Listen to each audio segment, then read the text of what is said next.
Alrighty, welcome to Chalk Talk Social. It is Friday, August 21st, and today I finally get my reckoning as a Bucks fan. We got a Heat fan joining us. I get to see the other side of the Giannis saga that I had to go through in pain while he got to celebrate. We got Iman back in seat, man. What's going on? How we feeling? You already know what it is. I'm back on Friday. I don't know what my internet was doing the other day, but listen, sometimes this stuff just I called Verizon ASAP because my internet was acting crazy the next day too. And I'm like, yo, y'all need to come fix it. They was like, oh, just unplug it and plug it. I'm like, all right, whatever. But I'm back. Y'all know what it is. Track season's over. It's kind of summertime for me, even though fall training about to start. Football season's in.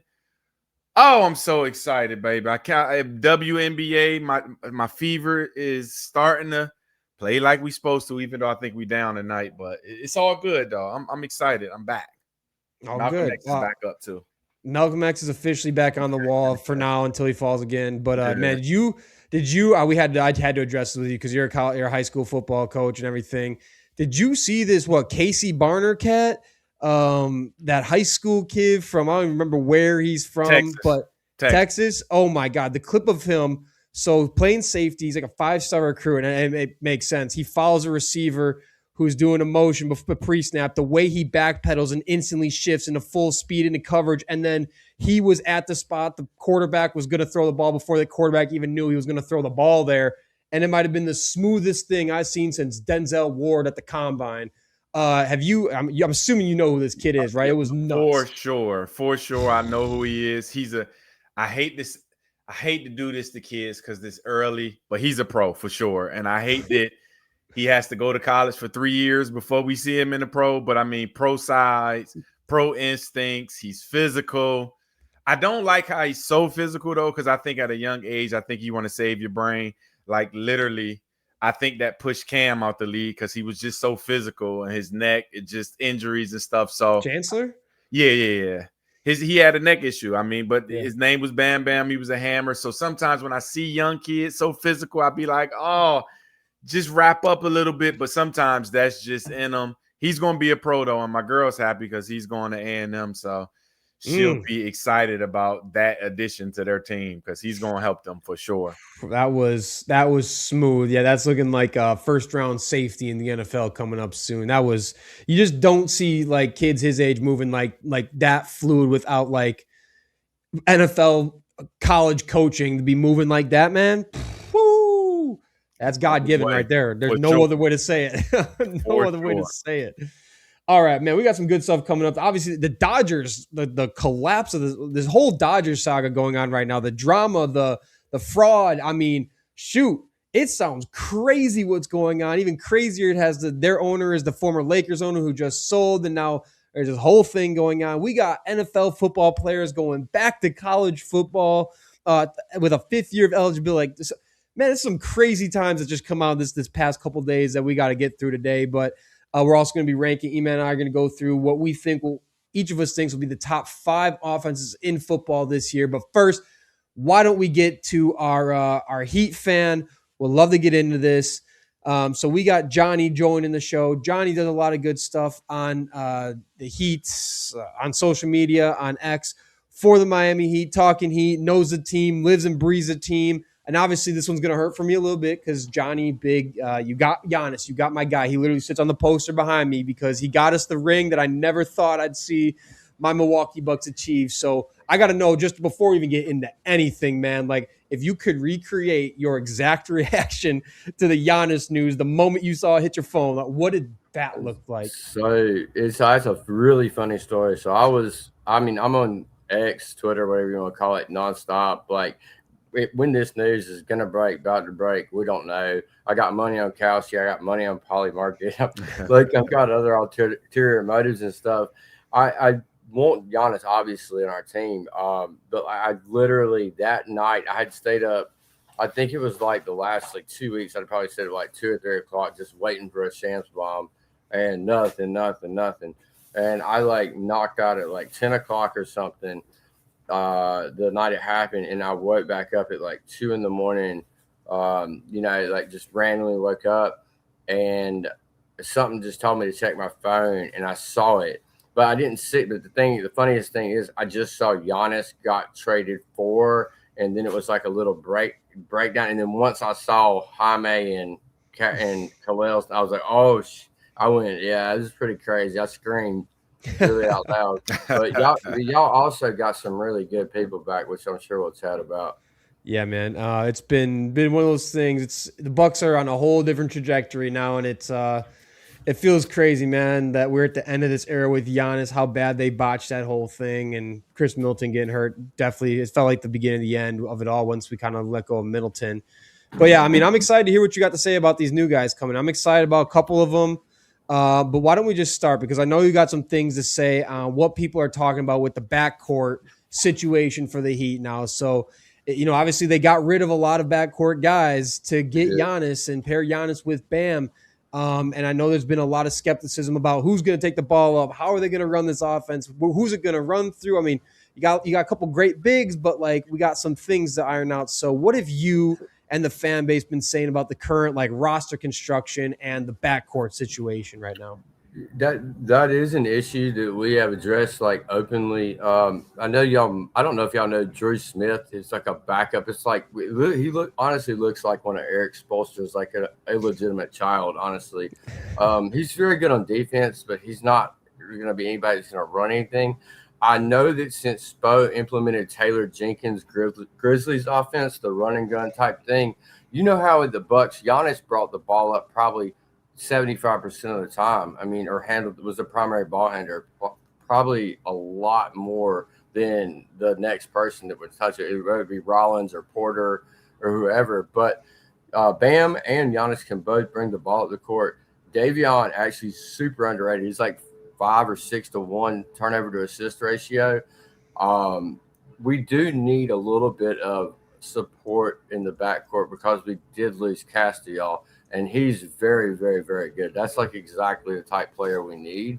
But it's not really a worry just because Giannis and Bam are both very, very capable of bringing the ball up the court, initiating offense, whether it be them doing it themselves, pick and roll, pick and pop, this or that. They can do a lot of different things. So that's the only reason I'm kind of not like worried that much about it, is just because Bam and Giannis are such ball handling bigs.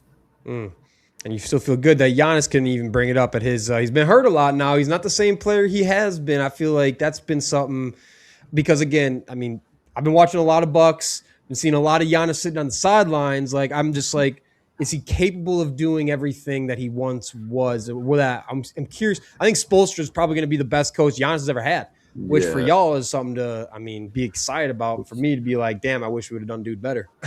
It's scary. I mean, if you mix Spo with Giannis and Bam, that's terrifying.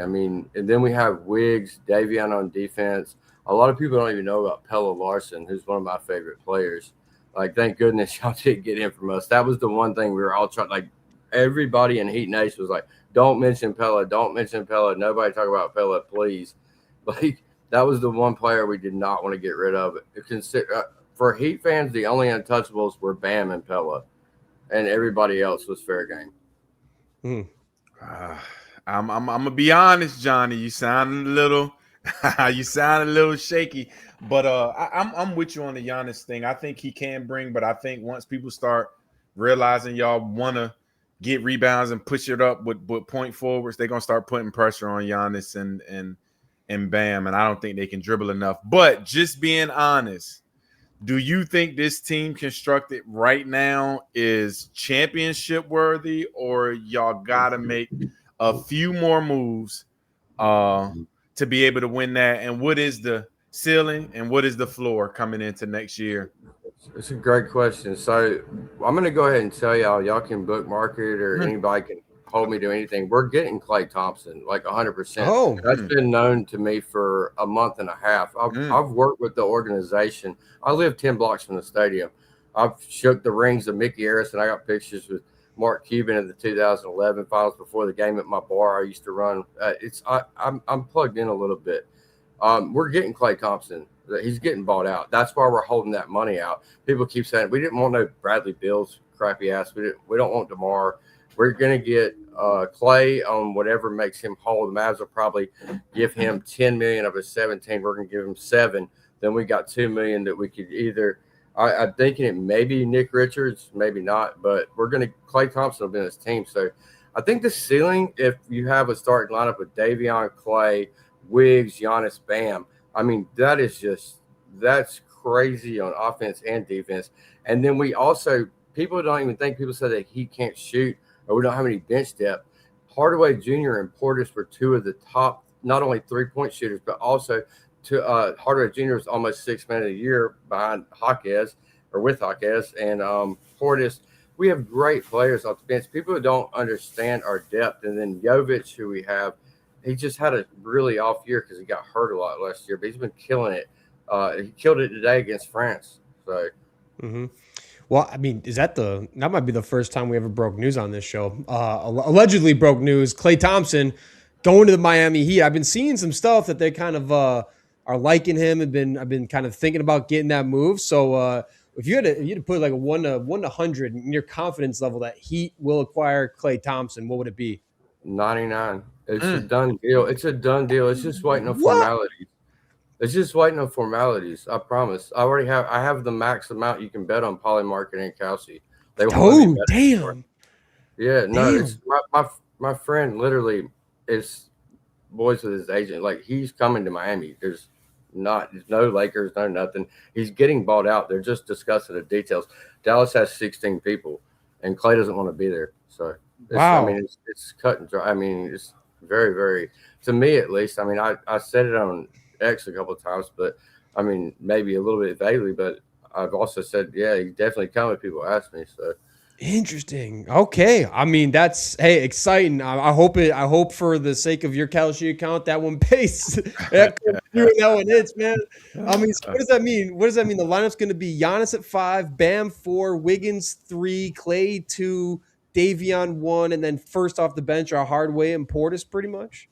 Yeah, I mean, you would switch Giannis and Bam. Bam would be 5, sure. Giannis before, and then off the bench it would be our guy that we drafted in the second round this year, Ryan Conwell, is really, really nice. He's so sick out of Louisville. Our scouting department is the best, like the absolute best. Y'all probably know that. I mean, we had Max Strich, Gabe Vincent, and Caleb Martin on a finals team. But the thing is, I guess the secondary would be. It would be Conwell. Conwell's going to be somewhere in there. He's really, really good. This guy we got, but Pelle Larson is the man. Like he might even. He's going to be if Klay. Let's say Klay can't play, Pelle will plug in at 2. Pelle's going to close at the 2. Klay will start at the 2. Pelle will close because then we're going to have 5 players that can play the toughest own ball defense ever. It'll be Portis. We have Myron Gardner. We have a lot of players that are really underrated that people are about to learn a lot about. People know Simone Fontecchio, but we have really, really, really interesting pieces, especially with Trey Donaldson, Trey White, and our 2-ways. We're some really, really good players. So realistically, I mean, before Iman hits you with the next thing, I just want to know, with that lineup and those players you just mentioned to me and then what we kind of know, realistically, does that team compete for a championship, given what the East looks like right now with the Knicks, the Sixers, the Celtics are going to be dangerous? I mean, where realistically do you see this team ending if, let's assume, Klay Thompson is there? I think the Knicks probably are going to be at the 1. You know, I don't really see them falling off. They didn't really lose anybody. The Celtics, I mean, they went from Jaylen Brown to Pandemic Pete and 39-year-old Mike Conley. And I mean, that's just that lineup is really funny looking. I think the Celtics are going to be way back. I think the Celtics are going to be playing. You can go ahead and mark that for me too. I think the Celtics are a joke. And I'm not really worried. I think the Heat will be probably second, third. I think Philly. I think what happens in Philly is I think there's going to be a lot of internal combustion there. Embiid can't play. Embiid and nor LeBron play defense. Who on that team plays defense besides VJ Edgecombe? That's the only player. I mean, literally, Jaylen Brown might try, but these people are going to get in some little internal tips and stuff. I think that's going to be just a complete implosion. They're going to end up getting batteries thrown at them. Hey, Johnny, I think they're going to play a lot of offense, though, man. Listen, and I'm with you with Boston. I don't think Boston is You know what I'm saying? Going to be where everybody think they will be, but I can't go with you on Philly. I think they're going to score a lot of points. Yeah. And in LeBron's heyday, I know he hasn't been playing the best defense recently, but when he want to be a defender, he can, because he's still 6'9", fast, can jump. But I mean, I'm with you, Johnny. So who do you think this year is going to have to step up in the big way? Because we know Giannis. Giannis is going to be Giannis. I've talked about him since I've been on this show. I think he's the most dominant basketball player in the league right now. He plays hard, defense, offense. We know what Bam's capable of. I mean, 80-something points. Come on. We know the offense is there. But who else is going to have to step up in a big way to be able to, help? Because we know Giannis doesn't shoot well free throws. So in the clutch, we're going to need somebody to make some free throws. But who's going to be that next player that's probably going to step up in a big way? We do need a closer. You're right on that. Like, we really do need a closer, like a person that can create on their own. Like, a point that can, I wish like a Kyrie Irving type, or like a creative, or a Brunson, like a playmaking point. That would very much help. But the thing that I'm most hopeful for in the player, I think that will step up and is going to step up the most, is going to be Davion Mitchell. I think he's so slept on. If y'all been following anything about his summer, he's been every day in the gym training with, like, every single day. That he didn't take a day off, in like the whole off season. And it's the craziest thing. His nickname's Off Night, which is, I think that's the oldest nickname you could possibly have. Nickname, I want them to bring back the nickname jerseys just so I can get an Off Night. Those were cool. I did like those. Right, those were so cool, man. I'm a realistic fan. I think if Davion steps it up, I mean, I don't know any, like, the defensive lineup of, like, Davion. I don't care who's at the two. Wiggins, Giannis, Bam. I mean, those are four of the best defenders in the league, and they can all switch around. Like, Giannis and Bam can play 1 through 5. Wiggs can too.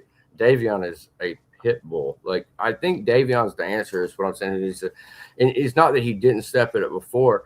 Just I see a giant leap for him coming this year, like an MIP type leap.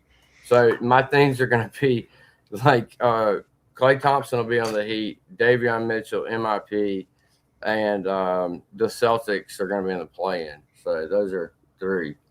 Yeah. I mean, I get the Davion, man. I mean, he's coming off of being one of the more efficient shooting point guards in basketball last year, had his best shooting season last year. And like Off Night, the nickname, because he's that good on defense.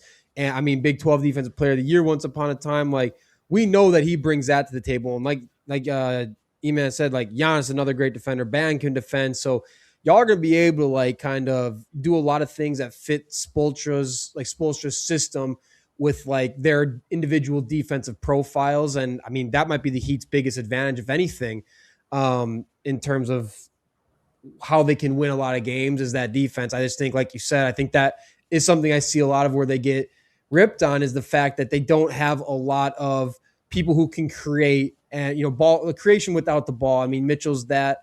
Hardaway, it's going to be nice if you don't have to rely on him as much anymore. Wiggins, I know they just gave him the contract, and I don't think he's exactly lived up to his, draft potential, but he's still a very serviceable player most nights. But before we get into our all-time lineup, so let's say this team, and I got to know, because a lot of the things with the Heat is, like, they got to go all in. We got to get this done around Bam while the window is still open, right?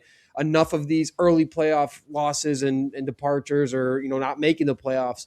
Like, if this team this year with Giannis were to go in and only win one series max, how's the fan base leaving? Because I know y'all are sick and tired of falling short. No, that would be a complete failure. If we don't get to at least the Eastern Conference Finals, it's a disappointment. I mean, because we've been there. I mean, we were there 3 times in 5 years with Jimmy Butler, with Max Strus, Gabe Vincent, and Caleb Martin as a supporting cast with Jimmy and Bam. And I mean, that was before Bam even took a leap in his game and stuff. And we would have won the 2020 finals if Goran hadn't got hurt and Bam hadn't got hurt. AD was just on fire, but the Lakers would never beat us if we had a healthy team. I mean, we literally had so many people were out. But if you put Spoelstra, if you get Spoelstra a top player, I mean, look what happened when he got Shaq. Look what happened when we got LeBron and Bosh with Wade. When we got Butler. Whenever we get like a superstar, they go all in. Jimmy was the only thing I felt they slighted a little bit. We did get screwed with the Rozier thing, but like it is what it is. But I think we're going to be really solid. But the Bucks got some really, really good players though too. So y'all should be very excited about that. They're I mean, for the haul, if it had to be a haul in, you probably got the best haul of pure raw young talent that is available, really. I mean, that makes me feel good because I need to still get bought in. Again, I was saying before, it's like I don't care. Like, I don't want to exist in a world where Tyler Hero is the Bucks' #1 option. If that's what you settle for, I feel like that's just not good. He's a really nice number 2. He plays absolutely no defense. So, like, I am stoked on, like, Hillel Ware. Jaime Jaquez is definitely a nice role player.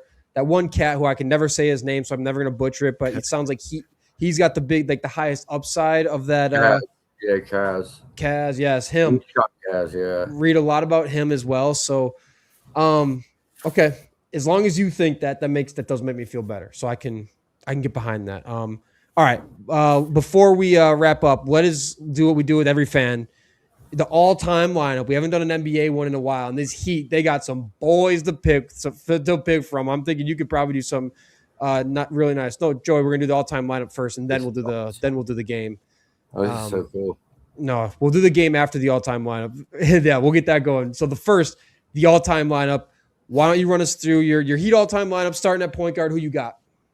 So if I was going to go Heat all-time, I mean, we're very lucky to have had these people. So at point, I would have to go Wade just because of the other people I'm going to put in the starting 5.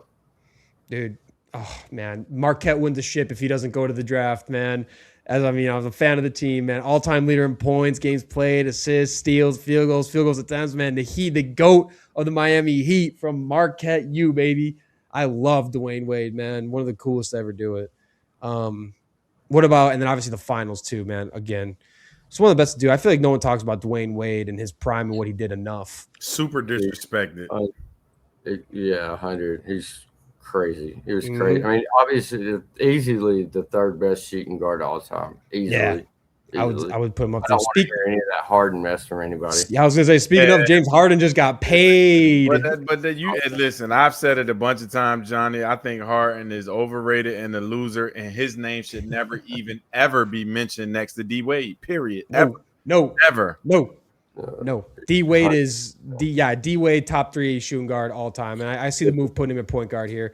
All right, speaking of shooting guard, who you got there at the 2? Sure. I'm going to go back to Marquette University here. We're going to go with Jimmy Butler at the 2. Double dip, man. Why you got Jimmy there? Because of how I have to fill out the rest of the roster, really. It's just it's a blessed thing to have. It's a nice thing to be able to be like, golly, should I do this here, this there? But to make it fit, I have to go Wade 1 and Butler 2, just for fit with the other 3. Yeah, no, that's fair. I mean, Jimmy Butler came in there. He had a ton of the playoff runs, the final appearances. I mean, he was the guy for the Heat for a while. I can't believe y'all got the 2 pretty much greatest players ever come out of Marquette. They don't have many great players come out of Marquette. The Heat managed to get 2 of the greatest ever. We love Denny Crum, baby. We love Denny Crum. No, he was good, averaging 26 once upon a time. Man, talk about a guy.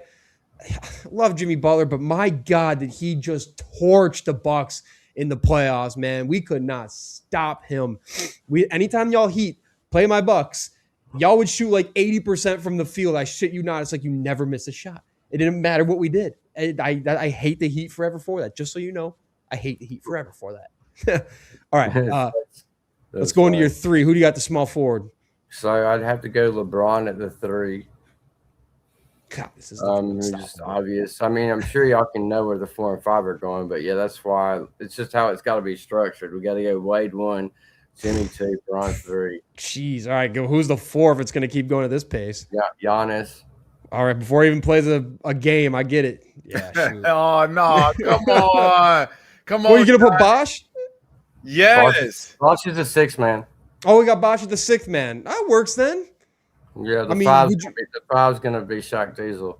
Shaq So we're gonna Diesel have over Wade Alonzo. over Alonzo. Yeah, we're gonna have Wade, Butler, LeBron, Giannis, and Shaq. Good luck.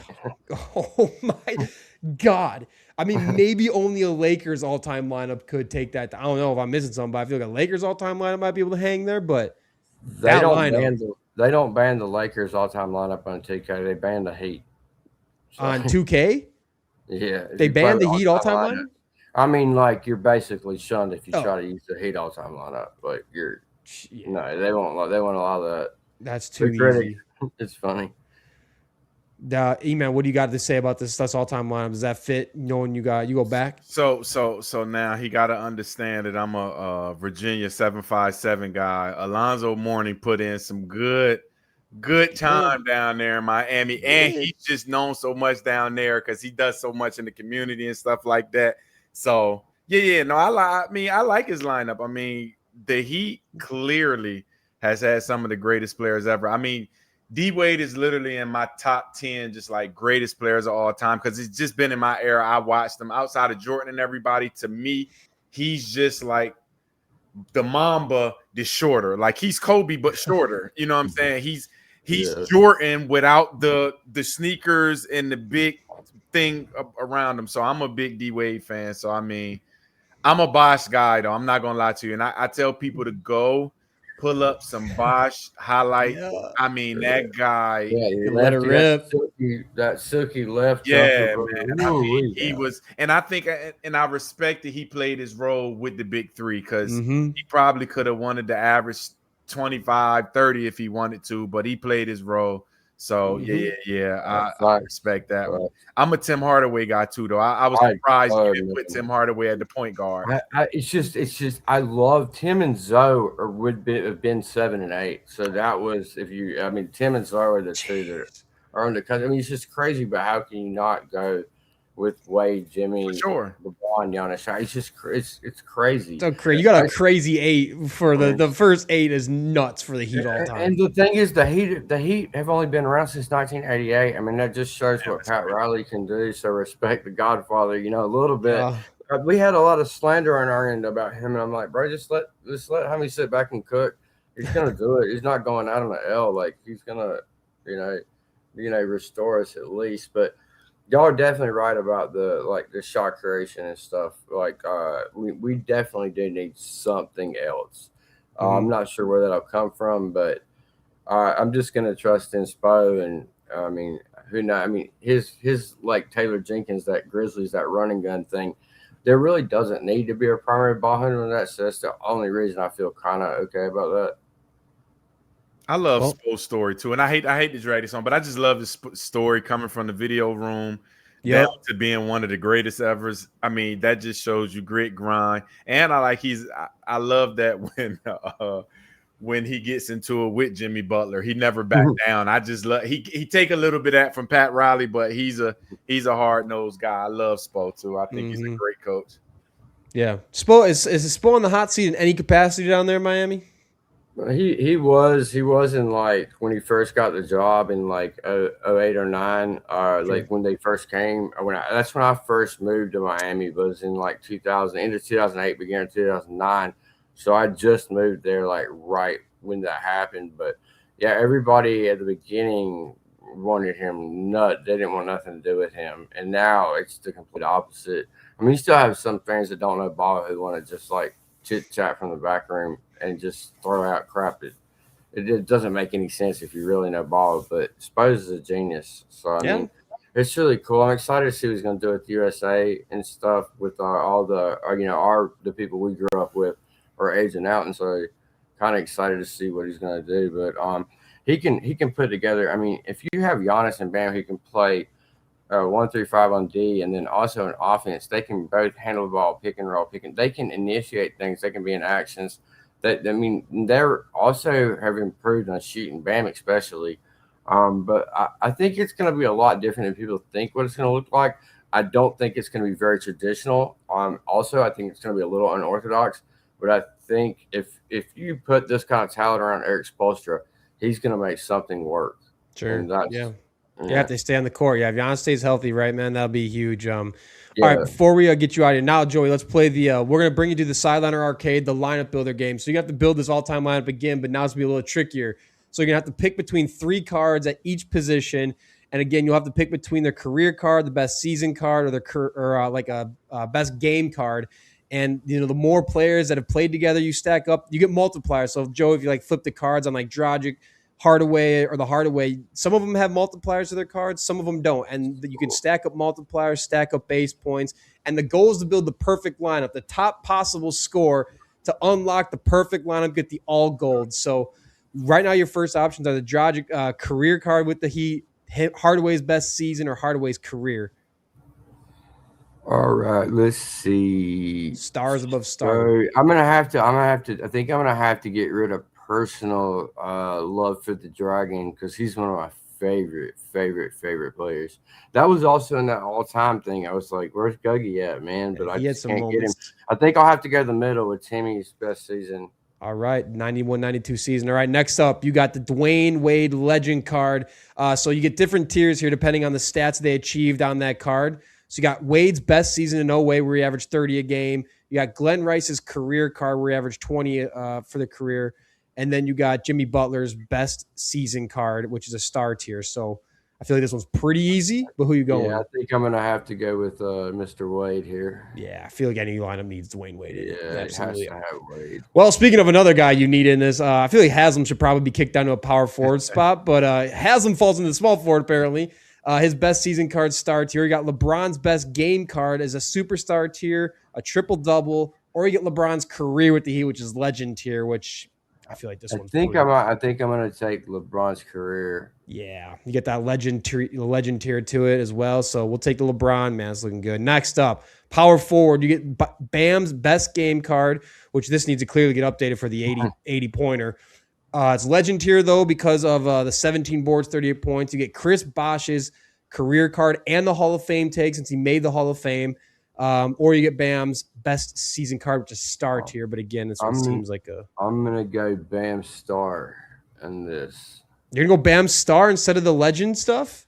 Yeah, I mean that's not gonna happen again. I mean, if that's how I just think about more like consistency. I mean, that's something that could pop off once in a while, but I think that this might be better for like an overall campaign here. Okay. Well, just remember, if the more players who actually played together, you get more bonus points out of that at the end. Okay. In case that changes your mind. Oh, yeah. Oh, shoot. Oh, okay. Oh, I get it. Oh, Bam can be center. Oh, okay. Wait. I got you. That makes it like, let's do Bosh then at power forward. There we go. I forgot about guiding that. Guiding you. Thanks, I mean, man. yeah, and you get the bonus. And now you get your guy. Now you get a Shaq legend card for his best game versus the Mavericks with 40 and 17. You get, I don't even know what is that guy? Ronnie what? Who's Ronnie that? Cycli. Yeah. Who is? Never heard of that. So his best season card is superstar tier at 19 and 12. What a hell of a season though. Or you get Hassan Whiteside, another guy who had a moment there with the Heat. You get his career card at star tier. So who you taking here as your center? Cycli was like an old school Jokic. Like, he I mean, really? he was a big pass, bro. He could run the floor, slam it, like Arvydas Sabonis type build, like nice, super nice. Very weird last name though. But I guess I'm gonna have to go Shaq here. The legend Shaq. Yeah. All right, now you're sixth man. You get to pick anyone who's not in the lineup yet. So you get a legend tier Udonis Haslem for his 28, 16, and 3 game. You get the Dragon career card, which is a starter tier, the lowest one here. Or back to the Glenn Rice superstar career card, averaging 20 a game and 39% shooting from 3 ball. I got to go with my dog UD. If I didn't pick UD, I'd get roasted. Yeah, the GOAT. I'd have to roast myself. Yeah, that's fair. All right, let's see where you got. Let's get Udonis Haslem in there. Let's see. Not a perfect score. So let's see. You end up getting 237 with 106 multiplier. That's probably going to be good. Joe, let's go to the bottom and see where this ranks among all the Heat drafts. So this will show all your multipliers and everything you racked up. Joey's, can we? Yeah, there we go. He'll get there. Scroll outside of the screen, outside of the. Yep. This reminds me of doing mock fantasy drafts on ESPN where they give you the grade, and I might be checking in. They'll be like, "See," I'm like, "No, bro, no." Joey, go to your collection. Go to the collections and then do the Heat one.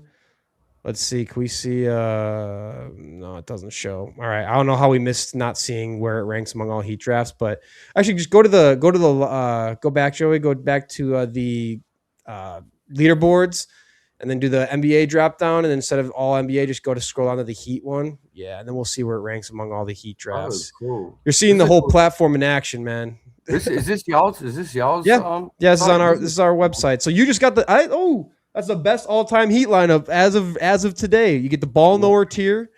So let me promote this for you guys. This is cool. I appreciate it, man. I'll send you the link after we chat, and then the more you play, you can play any team, any league, rack up the leaderboard. You see Joey just claimed your best draft, so now you're gonna have to go in with your own username and do better than Joey. But no, man, good lineup, best lineup on the Heat so far. Way to go. Cool. That's really cool. I really like that. That's clean. That's really fun. I appreciate it, man. Thank you. All right, Johnny. Thanks for making the time, man. Hey, you do a lot of work online, so why don't you tell the people where they can find you if they want to check out your stuff? If you guys want to find me on X or Twitter or whatever you may call it, it would be Johnny JONNY Buckets BUCKETZS. And I'm on that mostly. I'm on it all the time, talking about Heat, NBA, NFL. Any sports, but a lot of Miami Heat content, a lot of NBA, and I'm cool with everybody. I might talk trash to the occasional people who want to run their mouth that don't know what they're talking about, but it's a good time. It's a good time, definitely. Gotcha, man. Well, thank you for doing it. Have fun with my guy Giannis. I hate it, but have fun. Enjoy the greatest Milwaukee Buck to ever Milwaukee Buck, man. Y'all got some take care of him. You're gonna have a fun season with some really good, talented young players. As long as your coach implements them well, y'all have a bevy talent rich of young players. They're very good. All right. Well, I trust you. You've seen it in action, so you got me feeling a little bit better. I won't go to sleep sad tonight thinking about Giannis in the Heat jersey. Then, all right, man. Appreciate it, Johnny. Have a good one, Johnny. All right, guys. Y'all take care. Yes, sir. Absolutely. Good stuff. First Heat fan. I'm glad he was able to put my worries at ease. I've been okay with some of these guys. It's funny we talking about all these guys we got from the Bucks out from the Heat, and I feel like Tyler Hero is the least of who we spend our time talking about, which is probably a good thing because he was the biggest part of the package, which, again, I will go put on my grave that trading Giannis Antetokounmpo and not getting a superstar out of it will just always pain me, man. It'll always hurt that we never got a superstar out of Giannis. We got Tyler Hero and a bunch of hopefully they get really good because they're young. I'm going to tell you, Austin, I'm surprised you don't like Tyler Hero. I don't mind him, but I think he's really good. I just think in the Spo offense, he kind of got handcuffed. And granted, he plays no deep. Most NBA players who score well don't play no defense. So that's just rare. He can score the basketball, though. I think in your offense, he's going to be a 25 point a night guy. I'm telling you, Austin, the guy can hoop. So I'm kind of surprised you don't like him. I mean, it's just what you do. The problem is that you've now constructed to where you can't take the Bucks serious as a championship contender. And I know they're not that right now. That's what I'm saying. They're obviously not that. They're in a full rebuild mode, new coach, whole ass new roster. It's just it feels like old Bucks where I'm going into the season knowing that, all right, well, our best player means that our ceiling is maybe we are beaten, maybe we are putting up a fight in the first round of the playoffs, maybe, but we're probably not winning a first round of playoff season. And so it just sucks to be at that stage because if Hero's your one, there's nobody in the world saying that's a serious team right now. But these next two draft picks, though, are some solidified young kids coming out, though. So I like Burries. Y'all got some guys that could help. I just think Hero he's motivated, hometown. I think he's gonna have way more pride than Giannis ever had. And granted, I'm not challenging Giannis's effort. I'm just saying Hero's gonna have pride in the city, pride in the team. I think he's going to do well. I'm telling you. I think he's going to do well. I hope so, man. We'll see. I'm a big fan of Ryan Rollins. I hope they don't trade him or nothing. I think Ryan Rollins can be very good in this league. He proved it last year. So between those two, and again, I think Khalil Ware can turn out to be a really good center. He's already shown it in his first 2 years in the league. Been pretty damn good and only getting better, it looks like. And we'll see, man. But yeah, let's get into our NFL stuff for today. So we got a lot of more knowns now through, we just got our second game of preseason football. Mendoza, he threw an 80-yard pick six, which he only did once in college. So the Texans defense still looking stifling. Mendoza is pick sixable, it turns out. So why don't we spend today talking about who we think are going to be the top 5 offenses in the NFL this year. Iman, why don't you said you got someone that's going to hurt you or something? I don't know where they're going to come in here, but why don't we later on? Okay, so let's start at number 5. Give this the high level. Why you got this person as this team as your number 5 offense in the NFL this year? I'm going to go with the Chargers, and this is also a surprise pick. But you know how I feel about how important coordinators are, and I think they got one of the best minds when it comes to offense coordinating.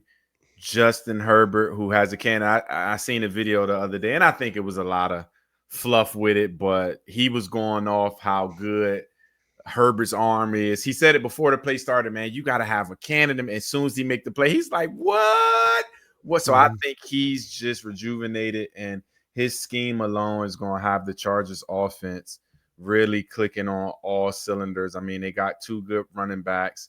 Not so much superstars at receiver, but I think a lot of potential. Yeah, I think Capri Man is going to scheme up a lot of good things for those receivers, but I think the Chargers are going to be one of the best offenses in the NFL. Yeah. Actually, I had them as one of my honorable mentions here. I won't go too into, so they were my number 6. And I agree with McDaniel being in there, what it means for Quentin Johnson and just being a natural, better fit for what Johnson's skills are and what McDaniel like to do. I think he's going to have a huge year. I think McConkey will come around again. Your guy, what's his name again? Your guy out, Keandre Lambert. Yeah, Keandre. I mean, and they got Trey Harris, another rookie wide receiver, who's they picked in I think the second round. So they definitely got a lot of weapons for Herbert. They loaded up the offensive line a little better. But bummer that was it Ziegler already got hurt, or Tyler Biadasz already got hurt in a practice simulation. So that sucks. Already seeing the offensive line crumble in front of Justin Herbert. But yeah, and Amari Hampton's a stud. We'll see how it works with. He's not been an effective zone runner, but that's what McDaniels is doing a lot of his zone running, which the guy behind him, Keaton Mitchell, is probably going to be a lot better suited for. So it should be a pretty solid 1-2 punch there. And the defense, I think, is going to be biting, man.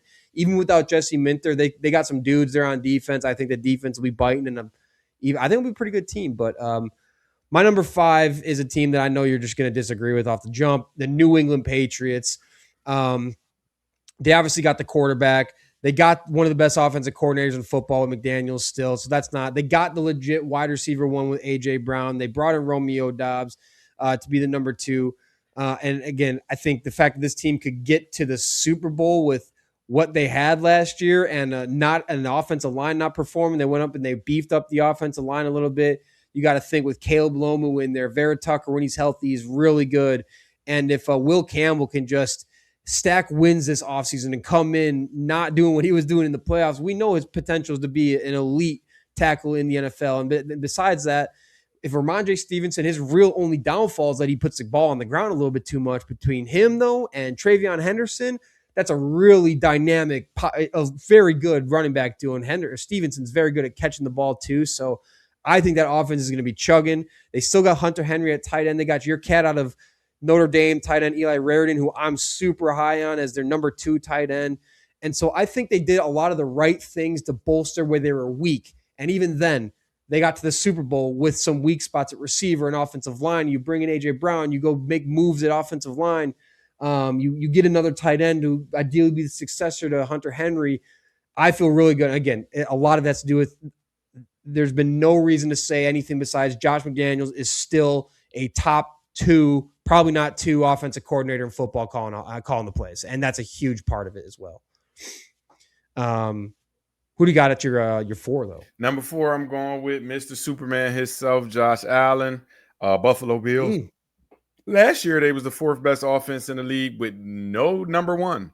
I mean, they had me and you playing receiver, and Superman was getting away with it. So just imagine what Josh is going to do with a legit, bona fide, I don't care what people say about DJ Moore. He's a bona fide number one. He can make great plays, big plays. So that's all Josh Allen's going to need still with James Cook in the backfield.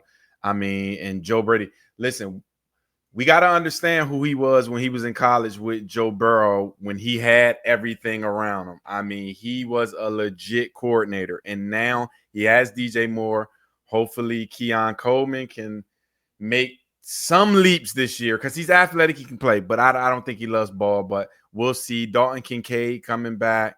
I'm just going with Superman. I just don't think he's on his decline yet. So he's always going to be in the top 5 because, I mean, he's just the best. I'm surprised you kept them at 4 if they finished 4 last year and they went out and bolstered. Yeah, because I just think the other 3 is going to be the other 3 is going to be just too much. That's fair. That's fair. All right, my number 4, and I hate to say this, but I do have the Detroit Lions at number 4. And I know they got Drew Petzing coming in, but hey, man, 28 points a game last year with a broken offensive line, a weird jumble of who's calling the plays. Halfway through, we switched through. You don't got Laporta. Goff is still one of the most accurate quarterbacks in football, even if he is a statue. Gibbs is going to be freaking possibly MVP talking caliber type of play this year. And again, man, you're getting back Sam Laporta, who, when he was healthy, instantly was one of the best pass catching footballs and best catching tight ends in football. And now he gets an OC, Drew Petzing, who just unconsciously was scheming up passes to the tight end with Trey McBride. And McBride's still a little better, a little above Laporta, but Laporta can be right there. And Petzing knows how to make it happen. And Petzing also is running one of the most efficient run games in the NFL. Surprisingly, you don't think about that with the Cardinals. I said that a couple episodes ago.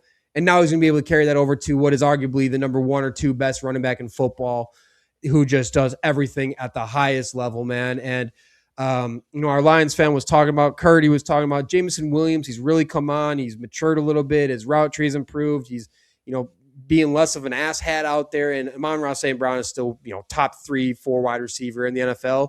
I like what they did at offensive line. They went out and got another bookend tackle to go across from Sewell to help out there. And, it's going to come down to how well that interior line plays. But again, I think they've made strides. The Cade Mays injury, that's a real bummer, man. He was going to be a nice move at center there. But I think this offense is going to be still just one of the most explosive in football between Laporta, between Williams, between Amon-Ra, between Gibbs. This offense is going to be potent. Just don't do it against the Packers, please, and we'll be good. All right. Who you got up next? Next one, you might not be so happy on this one, but I know Joey's going to be excited. I am. I'm telling you now, I'm riding the Caleb Williams train right now. And listen, I'm only telling you this because I got eyes in Chicago. My guy, Bobby Rome, head coach of Chicago State, making their debut this year. Hey. He let me know that Caleb has made a leap because he's an ex-quarterback. He played quarterback in high school, ended up playing fullback at UNC with Ben Johnson, actually, at UNC. Oh, wow. He let me know that Caleb has made a big jump. And if I'm just going by what he told me. If he's making a big jump, I think the Chicago Bears will be a legit offense because that's all he needs to do is just get 7% better on his percentage as far as completing passes. He can run the football. He's got a receiver core. We know Ben Johnson is the best offensive coordinator in the NFL. I'm telling you, I'm like what Johnny said. I'm a bookmark it right now. Chicago Bears will be the best offense in that division. Hey, I just saw today. I saw Caleb Williams throw an interception to a defensive tackle today, and joint practice. Quarterbacks throw interceptions. That's just what we do. No, it's more about again, it sounds easy, but it's less easy than it sounds. He's got to clean up being able to complete the easy stuff, which you would think a guy who completes the difficulty of passes he's capable of should be able to do, especially functioning in one of the best functioning offenses in football with Ben Johnson. Now, I've been seeing a lot. I've been kind of buying more into this. And again, I've been super high on Luther Burden in this podcast, but Luther Burden's dealing with a growing injury right now. That shit can take time, man. Those things, as good as anyone, you got to let that thing be fully healed. That could nag you on all season. especially for a guy like him who relies on being shifty and fast and planting feet, that can come back like this and derail your whole season. They need him to be right. I also have been a little bit more buying into. I'm less concerned about what Rome is going to do in terms of his health. I think Rome is actually, I think he's kind of destined to shine again and reclaim that wide receiver one role. And again, if you good problem to have. You have two guys who are very seemingly qualified to become wide receiver ones in the NFL. Behind, again, Monungai and Swift, who Monungai also got hurt, but good running backs. The offensive line's got to get right, though. It sounds like they got some shuffling happening at left tackle or right tackle. I can't remember, wherever Braxton Jones is playing. So not being right at tackle, definitely going to be a problem. But thankfully, Caleb Williams is elite rolling out. He's just got to also be a quarterback. I saw a stat today. He was one of the highest percentage of sacks taken due to the quarterback. Got to get rid of that ball a little bit more, man. So I think there's that. But yeah, I mean, I hate to say it. If all goes right, I could see it. I could see him in the top 5. And I really hate to say it because I don't have my Packers in the top 5. I will talk about them, though. Don't you think I won't? My number 3, I am going with the Buffalo Bills here. I know you had them at 4, but hey, look, man, like you said, you got Superman at quarterback. You got your guy, DJ Moore. You were still a really effective top offense in football with who the hell knows what was going on at wide receiver. They were top 6. They've been top 6 in scoring every year since 2020, man. Every year. James Cook, put some damn respect on this man's name, leading the NFL in rushing, scoring a hell of a lot of touchdowns. I mean, like you said, Dalton Kincaid, if he stays healthy, Dawson Knox is still a very fine second tight end to have there. The offensive line, your hope's going to be able to play well. And again, I just think there's so much upside with DJ Moore being back with Joe Brady and how that's going to function and work. I think it's going to just be beautiful. I think DJ Moore is primed for a career year with the best quarterback he's ever had throwing him the football, with the coordinator calling the plays who he thrived under with lesser quarterback play. So between Allen, Cook, and Moore, and even Khalil Shakir, I mean, having him back into like a back seat role as a pass catcher now, the third, fourth option guy rather than the first, that's going to be tremendous for that Bills offense. And again, I think with Pete Carmichael coming in there as the OC, he spent a majority of his career running alongside Drew Brees in New Orleans, right? So, I mean, he's been with a lot of really effective offenses, been with a Hall of Fame quarterback, arguably one of the best passers to ever do it. So we'll see how that works out. There's definitely a lot of upside. So I got them as my number 3 offense. Who you got at 2? Number 2, I'm going with the LA Rams. I mean, Matt Stafford, yes, he's getting older, but still, talent is talent at the arm. Quarterbacks are playing a little later in their career because they don't get banged up as much. And I mean, McVay, I mean, what can you say? Not only their defense just got so much better, so that means the offense will have the ball back a lot because there's going to be a lot of 3 and outs with Myles Garrett on the edge, 2 good corners, and God forbid 99 just walks through the door. I mean, the ball's coming back. So, I mean, I just think Puka Nacua still is Puka. I still don't think he's the best, but Puka Nacua is still top 5. But just McVay is still one of the – I just think the game is so based on good coaching now. I mean, because I think everybody in the NFL is talent. I just think you have to have the coach. And to me, McVay is still one of the best offensive coaches. And Rams, literally, it was between them and this next team for number 1. So they're 2. I feel like it was right here. It's this close. I'm telling you, not far.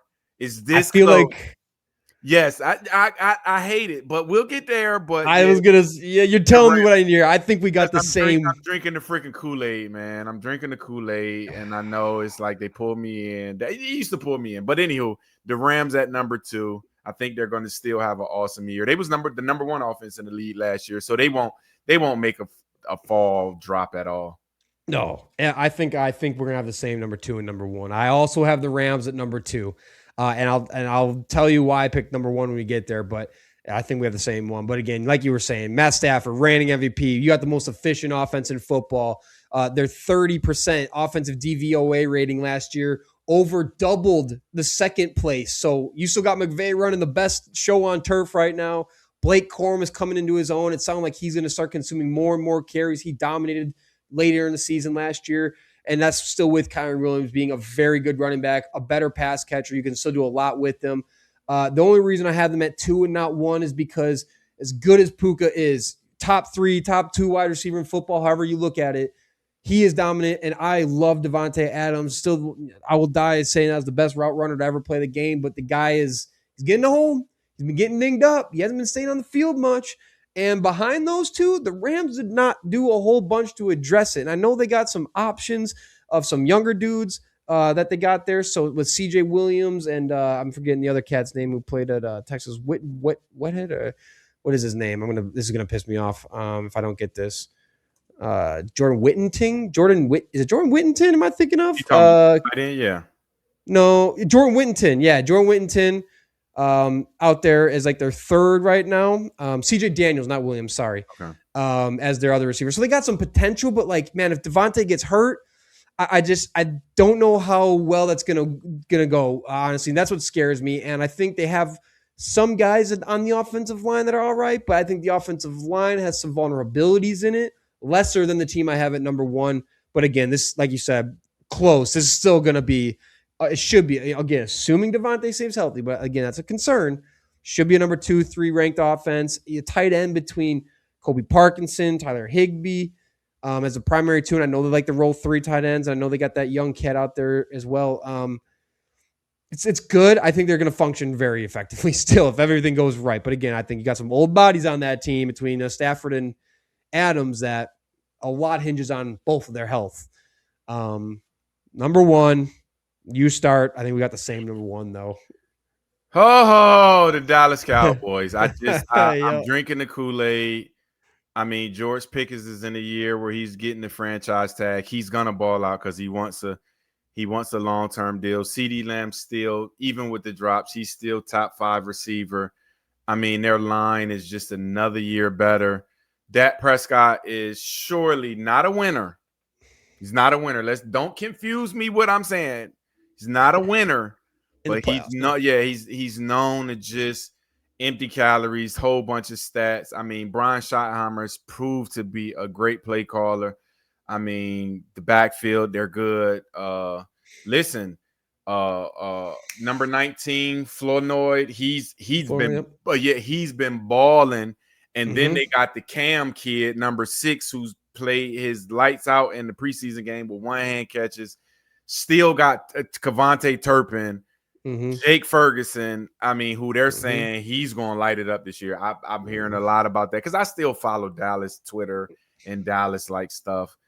But I just hate to say it, man. That offense is going to be unstoppable. They brought in Von Miller to help the defense, which I don't think he's going to help the defense. I just think vet-wise, he's going to help Mekhi out. He's going to help Rashawn Gary. I think he's going to give people things to help him. I don't think he's maybe 5 plays for the year. He's just going to make a splash play. 5 plays, just 5 plays. But I think mentally he's going to get all of the other guys where they need to be. So I think the defense is going to be so much better. But, yeah, the Dallas Cowboys are going to be just on a tear on offense. Yeah, man.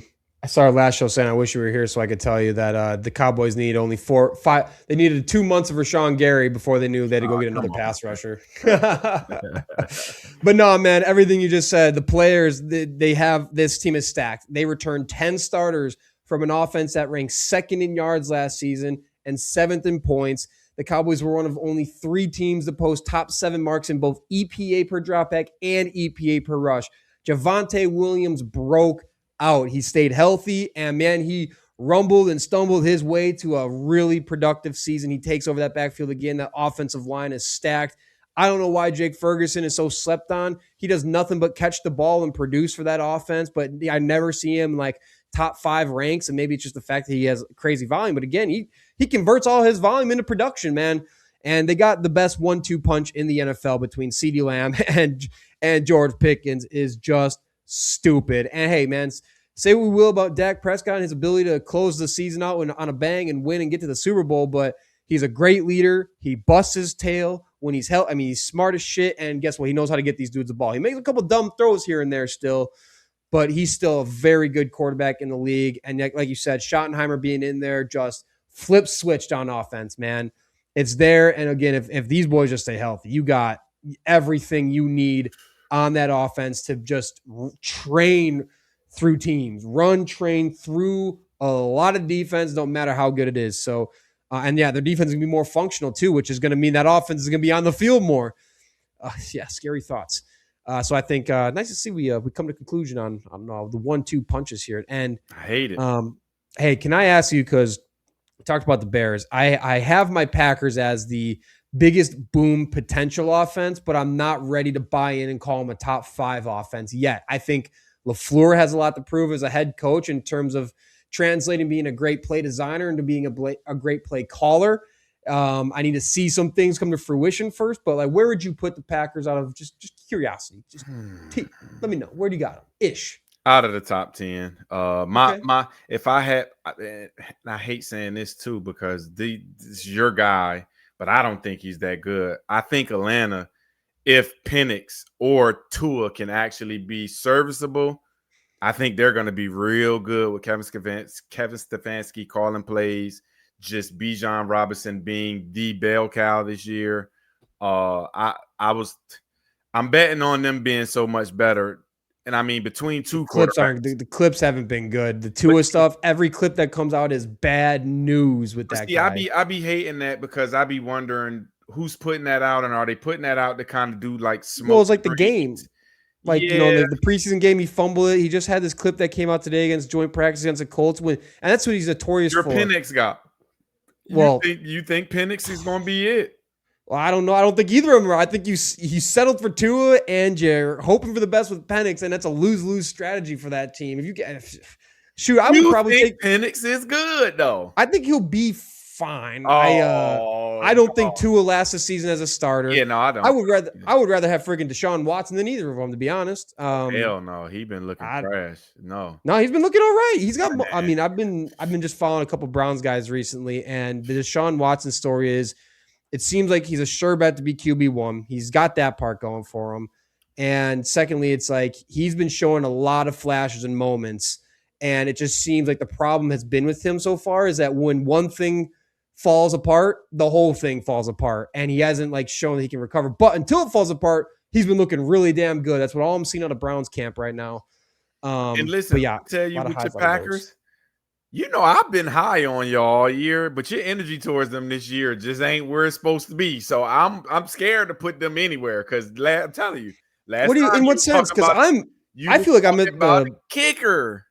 Well, that's okay. I could have put the kicker last. It was just my favorite moment because he hit a bomb. I thought it was sweet. Hey, your energy ain't where I want to be with him. So then let me change your mind, man, because I have never been more excited about the potential in the Packers pass game. I haven't been this excited in 6, 7, 8 years, it feels because they finally are consolidating targets to the dudes that they think are the best guys. They cut the fat per se with, and it's not calling them bad players. I think Wicks and Dobbs are still going to have effective seasons here, but you're locking into Golden, you're locking into Watson and Reed, and I would agree they have the highest upsides of all the receivers they've been trying out here. They're doing a lot with Savion Williams, moving them around to open up that offense. LaFleur sounds committed to finally just stop running the ball more than the Packers have ran the ball in 25 freaking years, and let your quarterback, who's one of the best quarterbacks in football by just every metric out there, makes all these sick throws, let him just throw the damn ball a bit more instead of being one of the lowest quarterbacks in terms of pass attempts per game is just pitiful when you know he's the guy that's holding you back. We saw what happened in the Bears game. Like the offense just cannot live out of being an offense that is running as much as LaFleur's been trying to run the football, and it's not working, and it's making it so you stop passing on second, and you stop passing on first and second down. You only relate the passing pretty much on third down. I think he's learned. I'm optimistic that he's going to get over some of the humps. I'm with Tucker Kraft coming back. I'm only a little concerned about the offensive line. The guard spots are in a bad spot, which is not good news. But I don't know if I've been this excited about Packers pass catchers in a long time. And the core, I think Jordan Love, I'm all in on Jordan Love still. If he stays healthy all year, I am all the way buying a Jordan Love 38 touchdown season, 4,200 passing yards. and four pass catchers who have banging seasons, banging between Kraft gold. I'm all in on Golden, man. I got so many Golden rookie cards right now. It's stupid. I'm so in on that guy. And Watson, if he stays right, gosh, I mean, that's why I was like, I think this offense is the biggest boom potential that I would currently not put in my top 5, but they could boom inside the top 7 if they just figure out some shit that it seems like they're taking steps to figuring out.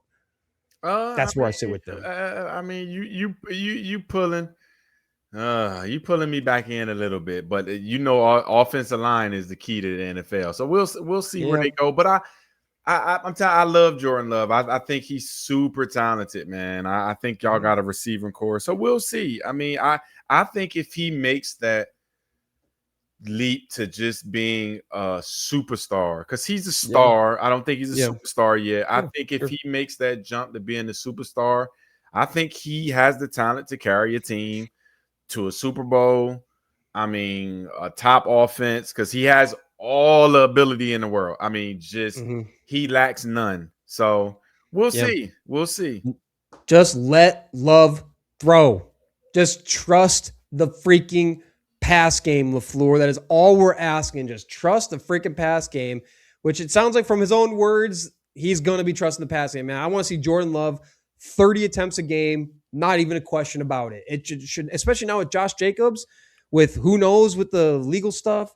He's got a growing injury now. Same thing, man. That could derail his season. And now we're back to like, well, hopefully Marshawn Lloyd stays healthy because he's really the only serviceable running back. Chris Brooks is all right as a third running back, but who knows, man? Jacobs, he's slowly easing back into it now. But again, those growing injuries can linger. You better be sure you're damn right. And if he gets hurt or if Lloyd misses time, I'm a little nervous about the running back situation, but I'm very high on the pass game and the pass catchers. And I think the Packers are going to just need to trust in that more, reverse the script on what it's been the last 4 or 5 years, and let Love freaking do his thing, man. All right. Next up, Iman, you've been following this story of NFL players going back to college football with 5th-year eligibility. You've been following this one? You got thoughts on this one? So, like I tell people all the time, I never hate on anybody getting their money. I want people to just make as much as they can while they can, because it's going to go away at some point. And me knowing NFL players, knowing practice squad guys who are undrafted, 5th round, 6th round, 7th round, you're not making that much money. Not making that much money. But this is getting insane. And this, I don't blame the kids. What coach is going to go get an NFL guy? I blame him. He's a sorry-ass coach. I hate to say it. You're a sorry-ass coach. You should get fired from the university. This is getting out of hand now. Like, seriously, y'all going to get NFL guys to come back to college? Y'all getting lazy on recruiting now. I guess they don't recruit high school and all of that. I think it's trash. And like I said, I'm not hating on nobody getting money. I want everybody to get as much money as possible. I would never hate on people getting $1. But this is embarrassing. I'm just being honest. You went to the NFL and you couldn't cut it. You going back to college? What are you going to do? Come back to the NFL the next year? Apparently. It's crazy, man. I don't know. So what these guys are doing is essentially they're either on a team, they're a rookie mini camp, whatever it might be, and then now they're going into the transfer portal. So the biggest one is this Jack Pyburn guy he was an edge with the Tampa Bay Buccaneers. He's back with LSU now. He's currently on the Bucs roster after signing. He got a 3-year, $3 million contract, man. He appeared in the preseason with them. He recorded 2 sacks. He's 22 years old, like actually on an NFL team. And so now it's just like one of these where he's probably going back to LSU, or he did, I can't remember, but he's got to be, I believe, cut by August 30th. And if cut, he could theoretically be in LSU like the next Saturday. So I think that's kind of where he's at. There's another guy like Daquan Wright, tight end for the to get cut. He can just stop showing up and they'll cut him. And I mean, Lane Kiffin is a guy with no integrity anyway. So I'm not surprised he would bring anybody back. He has low character. Yeah, he can coach, but he's been a dweeb since day one. Like, and I guess 3 years, $3 million. He'll probably make $1 million a year, taxes, all of that, maybe 600. So I guess he'll probably clear $1.5 million at LSU. Yeah, so it's like it's this big, like there's 16 players that are a part of this like big suing thing to allow them to return to college football. And now everyone's talking about, well, where is Pyburn going to go? I mean, you got a guy who can like literally produce at the NFL now coming back to college, and these judges, like some of their rulings are like kind of clearing the path for it to all happen. So between him, another guy named Daquan Wright, tight end with the Browns, he's on their training camp roster. He's already entered the transfer portal. He's the first player directly on an NFL roster to immediately act on this new Louisiana ruling. It's called like the Louisiana ruling. I don't remember. A judge granted temporary restraining order to the 16 football players, including the ones on NFL rosters, which allows them to not only return to college, but to enter the transfer portal and find new schools immediately. And that was kind of the big thing that like broke the internet on this whole ordeal. And the NCAA cannot enforce its rules that prevent players who sign pro contracts from returning to college, which means the guys like Pyburn and Wright, they can return to college football. And there's more foul, like Trent Hendrick, linebacker at James Madison, participated in Chiefs minicamp. I think it was the Chiefs and the Browns, didn't sign a contract. Anthony Hankerson, a running back, undrafted free agent, was cut by Seattle. So this is we got private equity coming back into sports, or coming into sports and taking over. We got now we got NFL players going to the transfer portal. We got, disgusting.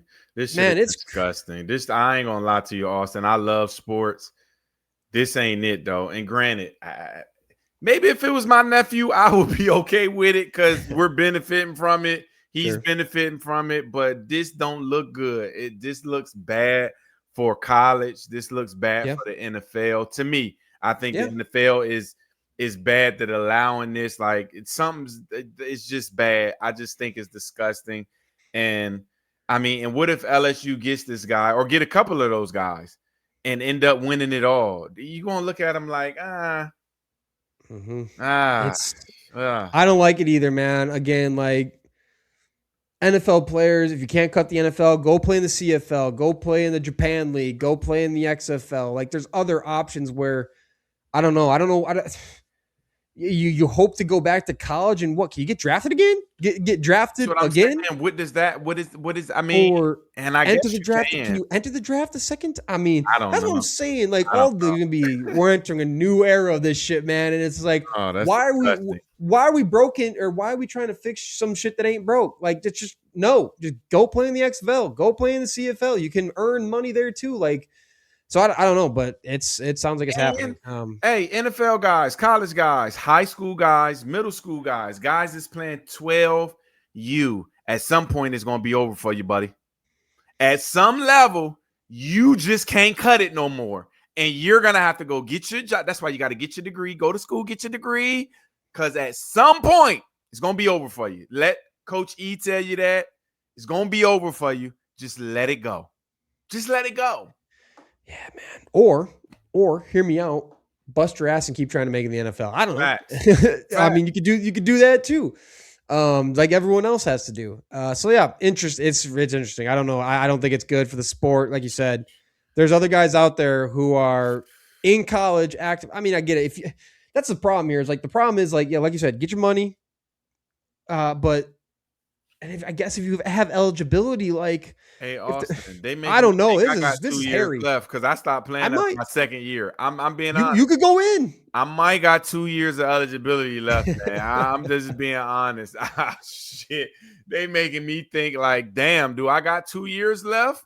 Might as well just run a couple straight routes, just run some nines, go catch a couple tutties. I'm telling you, I can head top a few people. I only got 3 plays a game though. I don't have no more than 3. And even though we're hoping the muscles stay intact on Listen, I ain't gonna be able to practice all next week. You just gonna have to play me on Saturdays because I'm gonna be in the sick bay for 4 days. You got the Kelvin Johnson thing going on. Yeah, so I can't practice on beat up, but I will play on game day and I'll do that thing.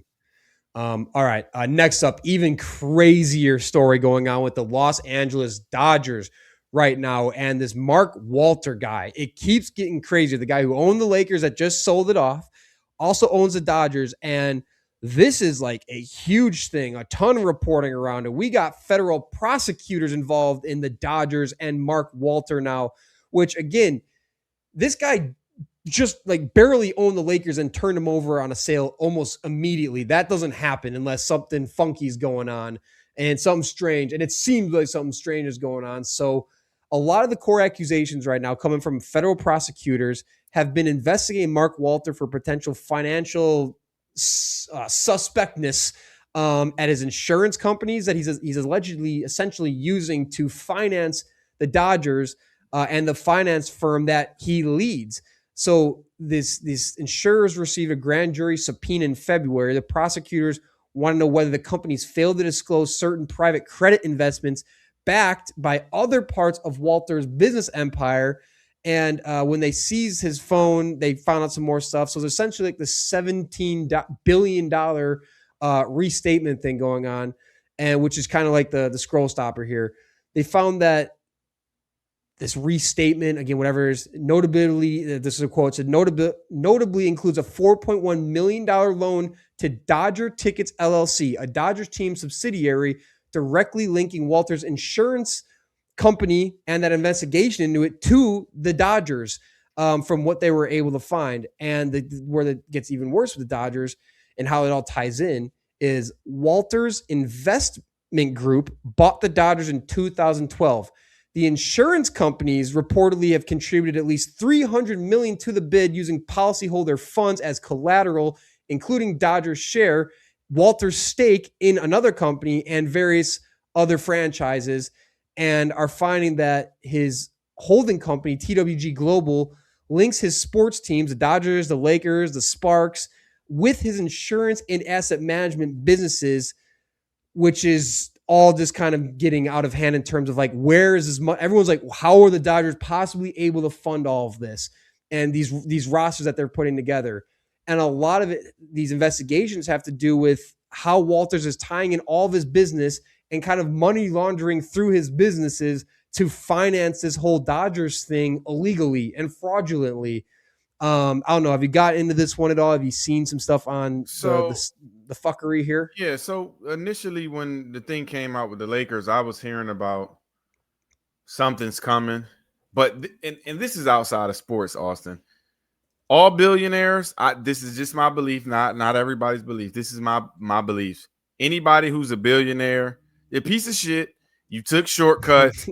You do anything for money. And somewhere illegal, there's something illegal going on, because I just don't believe you make that much money and keep that much money without taking shortcuts, standing on people's shoulder, doing dirty business, doing undercover business, and nothing's gonna come of it. I'm gonna just be honest. Yes, it's a story now.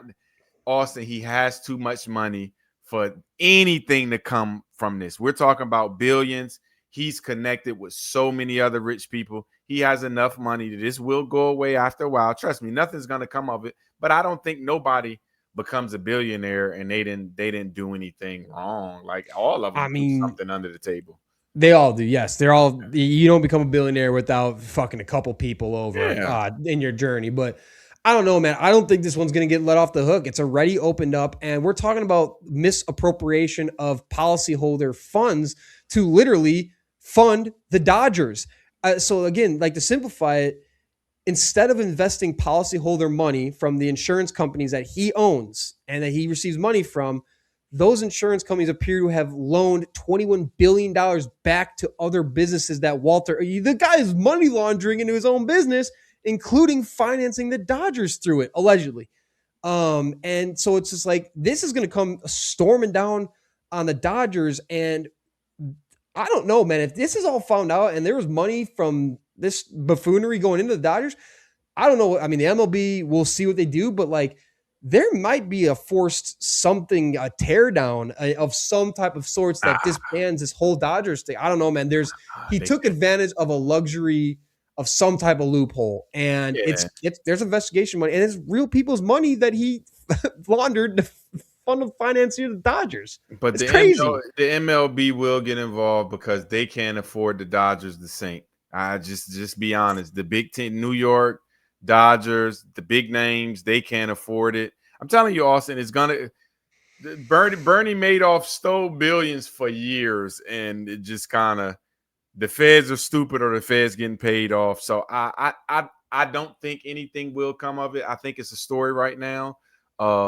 That's why he got rid of the Lakers so fast, because he was like, all right, let me get this up out of there. And he's going to make another little weasel. He's going to weasel his way out, even with the Dodgers, certain thing, and gonna get go up into the out of there. background, never be seen again. I mean, I just think, the government sells cocaine and heroin. So everybody's wondering, but me, because I'm poor. So listen, I'm poor.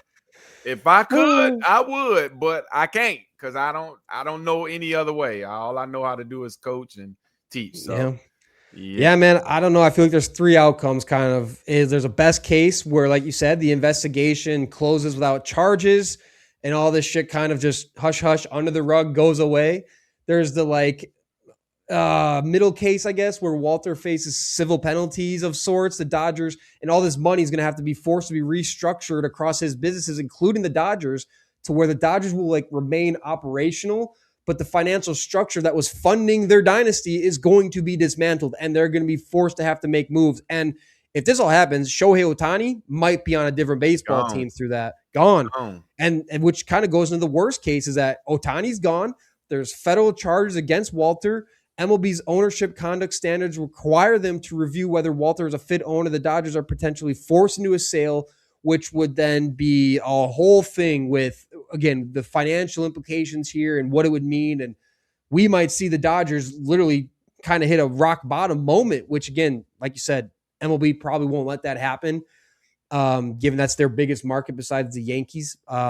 This is crazy. And now there's alleged rumors of how Jeff Passan is involved, big baseball insider, directly linked with the Dodgers. Essentially, he might as well be he's a national baseball guy, but he might as well be the Dodgers home beat reporter, that allegedly he's been knowing of this and hasn't said anything because he has a lot of close ties with their front office and ownership because of his relationship with baseball and the Dodgers. Allegedly, someone, again, unverified sources are saying he's known about it and what that means for him. So we'll see. If he's smart, he should have shut his mouth. Listen, Austin, I'm going to tell you, we come up here and talk a lot, but if somebody's paying me to shut up about some things, guess what? Pay me and I'm going to shut up. And you see the Clippers situation, just there's nothing now anymore. Kawhi's good. Everybody's good. Listen, just give it some time, Austin. Them boys got more money than God is going to go away. And this is what I'm saying. We only know what there's worth. We don't really know what they have invested around the world in different names and shell companies. Listen, they got more money than God. So it's going to go away. Someone's going to get killed. If I see Hey, all I know is when billionaires got problems, people seem to disappear. That's all. Hey, allegedly, I'm just saying. I'm saying that. But all right, cool. Hey, I'm really excited. I'm working on something right now for us to bring someone on the pod that I think will be really cool and maybe something we get more into. I'm not going to spoil it right now, but it will force you to have to watch more and stick around for more. But the only hint I will give you is it's a type of individual that we have not yet had on this show and a conversation we've not yet had. So I'm very excited to hopefully bring more on that, talking to him right now. But hopefully more on that soon. I might just drop it on you on an episode next week. Who knows? Until then, though, we'll see.